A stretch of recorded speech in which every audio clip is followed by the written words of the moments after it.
기본 쉐이드 A3에 맞게 빌드업을 할 거고요. 파우더 소개를 좀 해드리면 A3 바디의 CV1 파우더. CV 파우더는 덴틴의 모디파이어죠. 덴틴의 색감과 채도를 조절하는 파우더예요. CV 파우더를 섞어서 서비컬 파우더로 따로 만들어서 빌드업을 할 거고요. 에나멜 파우더 E2. E1은 명도가 높아요. E3 파우더는 명도가 낮습니다. 에나멜 파우더 양 조절이 또 굉장히 중요하거든요. 에나멜 양에 따라서 전체적인 포세린의 명도가 크게 좌지우지 되기 때문에 이 에나멜 파우더 양을 어떻게 제가 사용을 하는지 주의 깊게 보시면 좋을 것 같고요.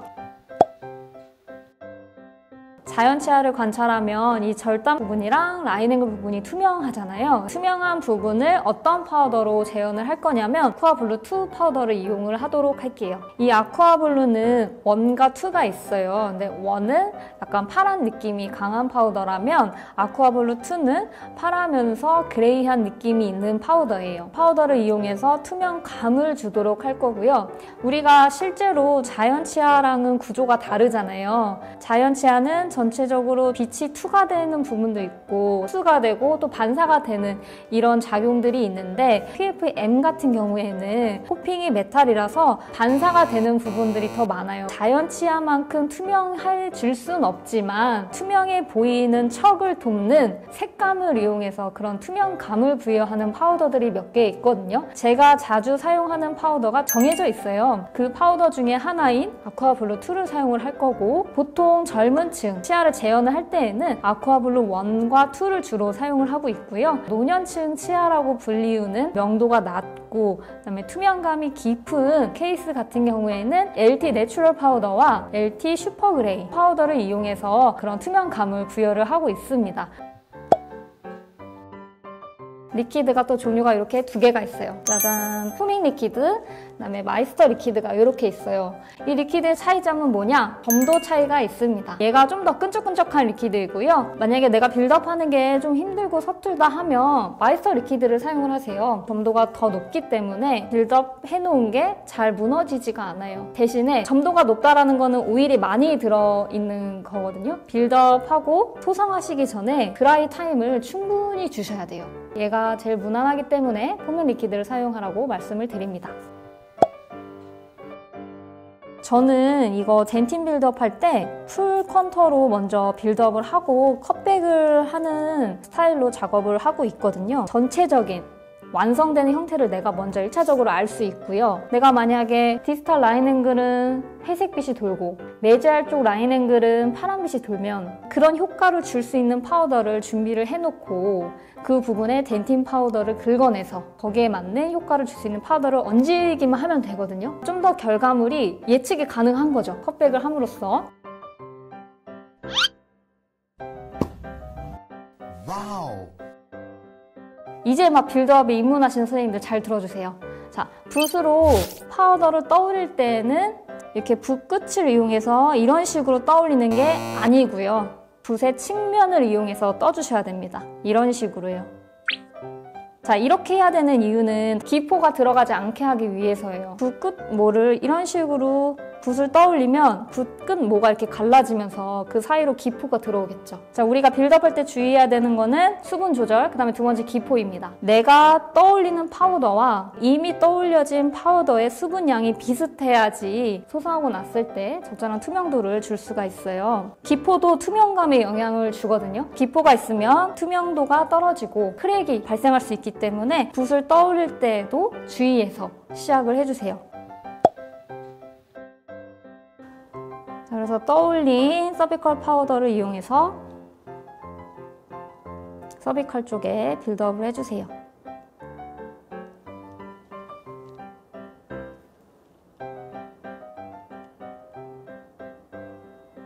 네, 이렇게 충분히 빌드업을 해주었어요. 자, 그 다음에 수분이 너무 많다 싶으면 지금 살짝 수분을 빼주세요. 네. 그리고 나서 이제 덴틴 파우더로 간단해요. 이건 지금 무슨 기술이 필요한 게 아니고 큼지막하게 떠올려서 옆에 있는 반대쪽 동명치 치아와 최대한 비슷하게만 빌드업 해주시면 돼요. 쉽죠? 그래서 지금은 뭐 정교하게 할 것도 없고요. 수분 조절을 해가면서 옆에 형태를 최대한 비슷하게 모방을 해주시면 됩니다. 서비컬 쪽에 빌드업 해놓은 서비컬 파우더를 덴틴 파우더로 덮어주세요. 그렇게 해도 되는 이유는 사실 지금 덴틴이 올라갈 만한 공간이 많진 않을 거예요. 서비컬 쪽에. 이미 서비컬 파우더가 빌드업이 되어 있는 상태이고 그 다음에 프레임량이 서비컬은 항상 많지 않기 때문에 지금 덴틴을 덮었다고 하더라도 색감이 완전히 감춰지진 않아요. 그래도 색감이 너무 강할 수 있으니 덴틴 파우더로 아주 살짝만 덮어주세요.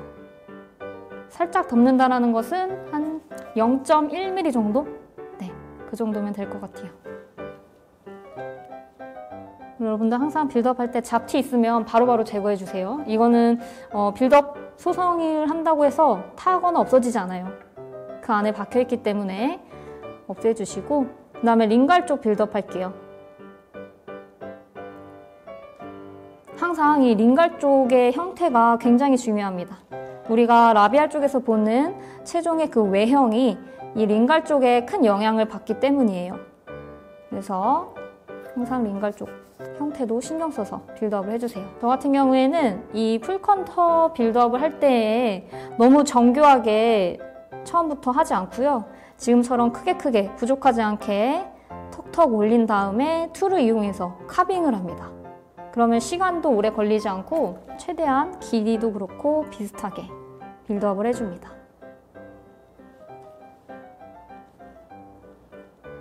지금 저는 이제 선생님들께 보여드리기 위해서 천천히 빌드업을 하고 있어요. 근데 아시죠? 일할 때는 엄청 빨리 해야 되는 거 아시죠? 네, 충분히 부족하지 않게 크게 빌드업을 했어요. 절단 쪽에서 봤을 때에도 그렇고. 자, 이제 이 상태에서 컷백 나이프, 이 컷백 나이프를 이용해서 옆에 동명치아와 최대한 비슷하게 카빙을 해줍니다. 디스탈 쪽 라인 앵글, 이 부분의 형태에 따라서 전체적으로 조화가 되기도 하고 되게 부자연스러워 보이기도 해요. 디스탈 쪽 라인 앵글 형태에 좀 신경 써서 해주시고 그 다음에 전체적인 컨터 너무 과한 부분 있으면 제거를 해주세요. 길이도 최대한 옆에 치아와 비슷하게. 물론 상악 전치의 길이는 대합치의 영향을 가장 많이 받고 있습니다. 그러나 지금은 대합치가 없는 경우이기 때문에 옆에 동명치아와 최대한 비슷하게 빌드업을 해줄게요. 짠! 카빙을 해서 어느 정도 형태가 아까보다 훨씬 나아졌죠. 붓에 물을 묻히고요. 스펀지에 쓱 닦으면 이런 식으로 날카로운 툴이 되거든요. 이렇게 넓적한 면을 이용해서 면을 다듬어 주는 거예요. 곱게. 이렇게 함으로써 아무래도 기포들도 좀 제거가 되겠죠. 그다음에 길이 다시 한번 체크할게요.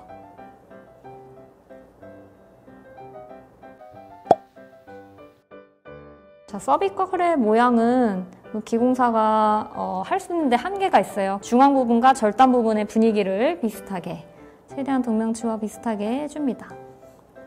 이 치아의 특징은 디스탈 쪽이 둥글다라는 거예요. 그래서 그런 둥근 거를 잘 표현해 주셔야 전체적으로 조화가 되는 도철물을 제작을 할 수가 있습니다. 자, 이렇게 전체적인 형태 이렇게 절단 쪽에서 봤을 때에도 자연스럽게 이 정도가 됐으면 이제 풀컨터 빌드업이 맞춰진 거예요. 여기에서 이제 컷백을 해줄게요. 수분이 중요하다고 했으니까 수분이 증발이 되는 걸 막기 위해서 저는 휴지를 이렇게 조각으로 내서요. 물을 살짝 묻혀서 링갈 쪽에, 이 절단 쪽에서 봤을 때의 치아는 세 면이 있잖아요. 절단, 중앙, 치경부. 그 각에 맞춰서 지금은 덴틴 파우더만 올라가 있으니까 그 위에 올라갈 수 있는 에나멜 파우더, 그 다음에 러스터 파우더의 공간을 부여해준다 라고 생각을 하시면 될 것 같아요. 3면을 처음이라 어려우시면 이런 식으로 체크를 해주시고요. 각도를 부여를 해가면서 삭제를 해줍니다. 자, 첫 번째 컷백, 절단 쪽에서 봤을 때 옆에서 봤을 때. 그 다음에 중앙 부분.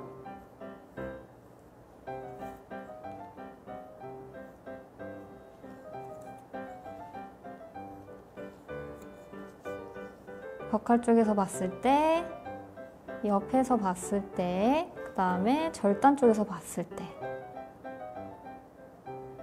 그 다음에 서비컬 부분은 공간이 많이 여의치 않으면 굳이 안 하셔도 되고요. 만약에 공간이 된다고 하시면 살짝만 해주시면 돼요. 붓을 이용해서 전체적으로 또 표면을 정리해줍니다. 이렇게.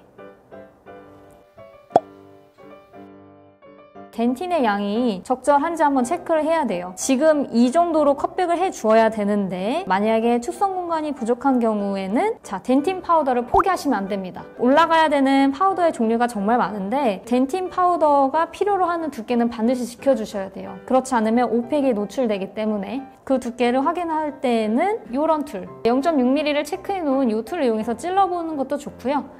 그냥 이 툴을 이용해서도 지금 덴틴이 충분한지 부족한지 알기 때문에 이 툴을 이용해서 찔러보겠습니다. 이렇게 사정없이 찔렀고요. 디스탈 쪽 중앙 부분이 살짝 부족해요. 그래서 이 부분만 덴틴을 좀 더 추가를 하도록 할게요.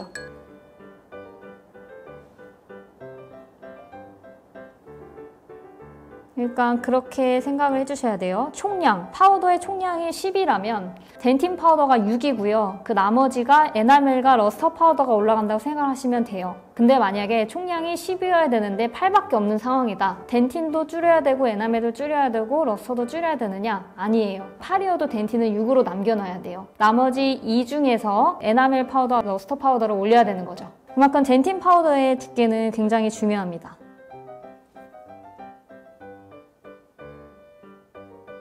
네, 이렇게 해서 부족한 부분 덴틴까지 올렸어요. 자, 그러면 이제 마멜로 형성을 해줘야겠죠. 저 마멜로 형성하는 것도 굉장히 쉽게 해요. 붓을 물에 닦아서 스펀지에 이런 식으로 쓱 닦아내면 이렇게 날카로운 툴이 됩니다. 이 날카로운 부분은 아까 면적을 쓸어낼 땐 넓은 면을 이용해서 했다면 지금은 날카로운 부분을 이용해서 마멜론을 형성해 줄게요. 먼저 크게 3등분 아시죠? 교과서에서 배우신 대로 오늘은 그렇게 한번 해볼게요. 지금 뭐 자연 치아를 모방하는 것이 아니기 때문에 일단 우리가 잘 알고 있는 삼지창의 형태로 마멜론 형성을 해보도록 할게요. 이렇게 몸 쪽으로 붓을 이용해서 쓸어내니까 이렇게 3등분이 되었어요. 이대로 마멜로 형성을 하기엔 너무 어색하죠. 붓치부 교환면 왁스업할 때 메인 융선이 있고 그 옆쪽으로 세컨 융선이 있잖아요. 그것처럼 메인 마멜론이 있으면 옆에 세컨 마멜론들을 형성을 해주는 거예요. 마찬가지로 붓을 이용해서 쓱 쓸어내면서 이런 식으로 양쪽으로 하나씩 더 해줄게요. 지금 이때 마멜론을 형성해 줄 때 수분이 너무 많으면 잘 안 돼요. 그러니까 좀 수분을 제거를 해주시고 다루기 쉬운 정도의 수분감만 남겨놓으시고 해주시면 더 잘 됩니다. 이렇게 해서 붓으로 이용해서 카빙하듯이 마멜론을 형성을 해주었어요. 그래도 어색한 부분이 있어요. 이런 부분들이 어색하죠. 일자로 이렇게 잘려져 있는 부분들. 이제 이런 부분들을 잘 처리를 해주지 않으면 소성하고 나오면 덴틴과 투명한 부분이 이렇게 일자로 경계가 지게 돼요. 그래서 그런 부분들을 좀 더 자연스럽게 하기 위해서 덴틴 파우더를 소량 떠올립니다. 아주 소량이요. 이번엔 빌드업을 해주면서 마멜론을 형성해 주는 거예요. 이렇게. 이쪽 부분에 가로로 잘려져 있는 형태의 덴틴 파우더가 좀 더 자연스럽게 마멜로 형성이 됐죠. 자, 나머지 부분도 마찬가지로 해볼게요. 이거는 약간의 기술이 필요해요. 그쵸? 정교하게, 날카롭게, 자연스럽게 해주는 약간의 기술이 필요합니다. 이런 식으로 해주는 거예요. 라비알 쪽에 축성 공간이 좀 충분하다 하면 여기서 한번 컷백이 더 들어가는 거죠. 이런 마멜론 사이사이 컷백을 해주는 거예요. 근데 이 케이스는 그렇게 많지 않기 때문에 이 부분은 생략을 하도록 할게요. 표면을 다시 정리해 주시고 자, 이제는 에나멜 파우더를 올려볼게요. 이 에나멜 파우더의 양이 중요하다고 말씀을 드렸잖아요. 생각보다 제가 적게 쓸 거예요. 덴틴 파우더의 길이를 연장한다 라고 생각을 해주세요. 덴틴 파우더의 마멜로 형태를 그대로 이어가는 거죠. 절단 쪽으로. 이런 식으로.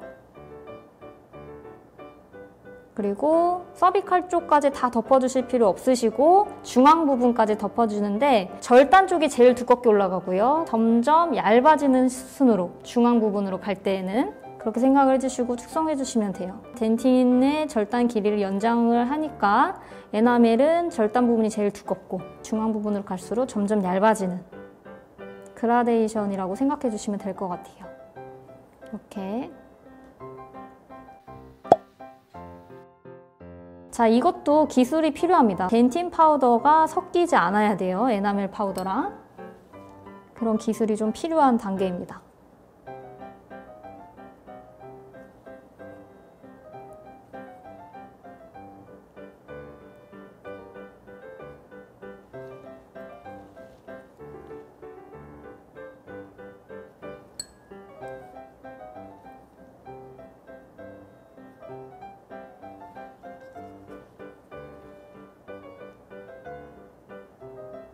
자, 이렇게 덴틴의 마멜로 형태를 이어가면서 절단 쪽으로 중앙 부분까지 그라데이션 하듯이 얇게 에나멜 파우더를 올려주는 거예요.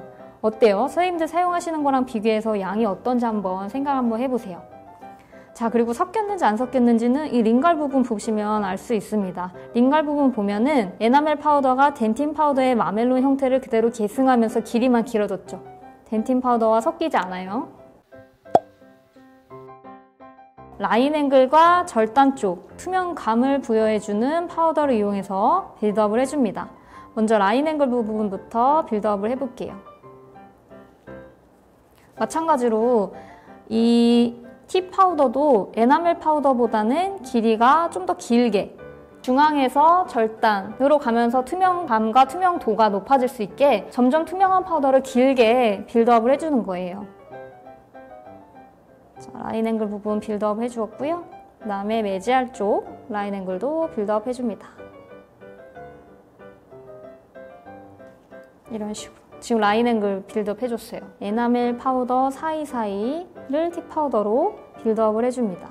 물론 길이도 연장을 해주고요. 자, 이 파우더를 올릴 때도 기술이 필요하겠죠? 섞이지 않는 기술이 필요합니다.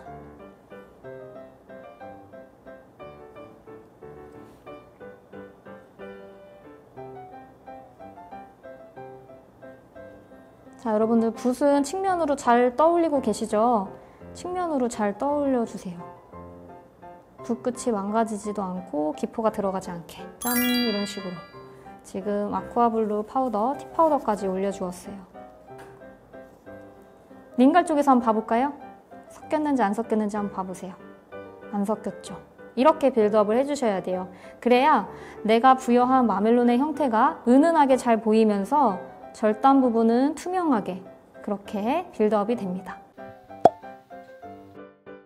링갈 부분 빌드업은 너무 어렵게 생각하실 거 없으시고요. 저 같은 경우에는 보통 버칼에서 빌드업한 순서대로 빌드업을 해줘요.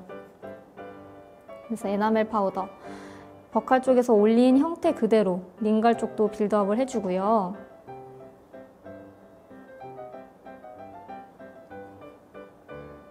그 다음에 그 사이사이는 또 티 파우더를 이용해서 빌드업을 해줍니다. 라인 앵글 부분, 아쿠아블루 2 파우더, 디스탈 쪽 라인 앵글, 아쿠아블루 2 파우더, 그 다음에 사이사이 아쿠아블루 2.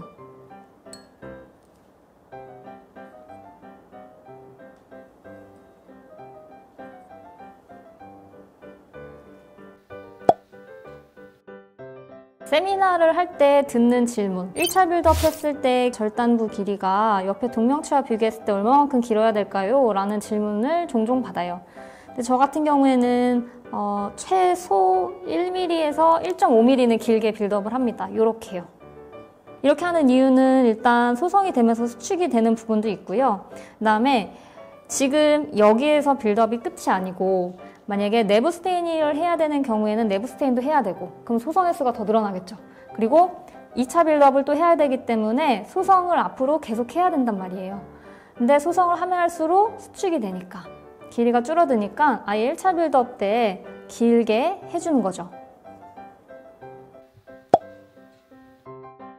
컨택 부분을 채우기 전에 뒷부분, 링갈 부분에 댐을 세워주는 거예요. 이 댐을 세워주는 이유는 뭐냐면 버칼 부분에 축성되는 파우더의 양과 링갈 부분에 축성되는 파우더의 양의 두께가 다르죠. 링갈이 더 조금 올라가잖아요. 소성을 하면 파우더는 두꺼운 쪽으로 휘어서 수축이 되기 때문에 보통 버칼 쪽으로 이렇게 숙여서 소성이 되거든요. 그런 걸 막기 위해서 링갈 부분도 버칼 부분에 쌓여진 파우더 양만큼 얹어주는 거예요. 네, 전체적으로 다 하실 필요는 없고요. 코핑의 그 팁 부분 기준으로 이 정도로 댐을 세워주시면 돼요. 충분히. 네. 이제 여기에서 모델에서 코핑을 분리한 다음에 컨택 부분 채워볼게요. 1차 빌드업 헬대의 컨택 부분은 많이 채워주시면 안 돼요. 컨처링하지 않고 바로 들어갈 수 있을 정도로만 덴틴 파우더 추가해주기. 아주 소량만. 그러니까 모델에 닿아 있어서 붓이 미처 닿지 않은 부분에다가만 덴틴 파우더를 살짝 올려주는 거예요. 디스탈 쪽 우각 부분, 절단 쪽 우각 부분을 아쿠아블루 2 파우더를 이용해서 살짝만 또 추가를 해주시는 거예요. 그러니까 살짝이라는 것은 수축이 되는 것을 생각을 하고 그것만 보상을 해준다라고 생각해 주시면 될 것 같아요. 수축이 되는 부분만 보상해주기. 이 부분을 제가 오버하면서까지 직각으로 두는 이유가 수축이 제일 많이 일어나는 부분이라서 둥글둥글하게 나와요. 소성을 하면. 그렇기 때문에 이 부분을 좀 세워주세요 라고 말씀을 드리는데 근데 직접 해보셔야 돼요. 이게 얼마나 수축이 되는지는 여기까지는 좀 직각으로 해도 되겠다라는 것을 한번 기준을 세워가시면 좋을 것 같아요. 모델에 묻어나서 떨어져 나간 부분들을 다시 꼼꼼하게 파우더 빌드업 해주는 거예요. 서비칼 쪽. 메탈이 노출되지 않게. 오펙을 바른 메탈이 노출되지 않게 꼼꼼하게 다시 빌드업을 해주세요. 내면에 뭐 들어가 있는 파우더가 있는지 마른 붓을 이용해서 털어내주세요. 안쪽에서 바깥쪽으로 이런 식으로. 네, 이렇게 하면 1차 빌드업이 끝이 났습니다. 저의 1차 빌드업 영상 어떠셨어요? 저 임상에서 일할 때 일하는 거 그대로 다 보여드렸습니다. 이제 또 마무리 멘트를 해야겠네요. 영상이 마음에 드셨다면 구독과 좋아요 부탁드릴게요. 감사합니다.